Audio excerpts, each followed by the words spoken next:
టీవీకి స్వాగతం. సర్కార్ పాఠశాలలో ఫుడ్ పాయిజన్. సంగారెడ్డి జిల్లాలో మధ్యాహ్న భోజనం తిని 23 మంది విద్యార్థులకు అస్వస్థత.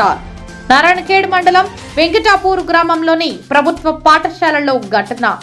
ఫుడ్ పాయిజన్ కారణంగా వాంతులు, కడుపు నొప్పితో అస్వస్థతకు గురైన విద్యార్థులు. అప్రమత్తమై విద్యార్థులను వెంటనే నారాయణఖేడ్ ప్రభుత్వ ఆసుపత్రికి తరలించిన పాఠశాల సిబ్బంది. ఘటనపై విచారణ ప్రారంభించిన విద్యా వైద్య అధికారులు.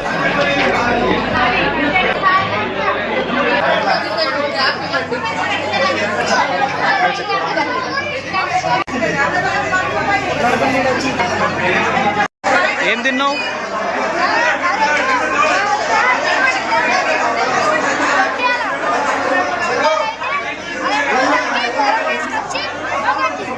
తొట్టెల కాడికి వెళ్ళా. ఏం పెట్టిరు మీకు? ఏం తిన్నారు? ఇంకా ఏ స్కూల్ మీది?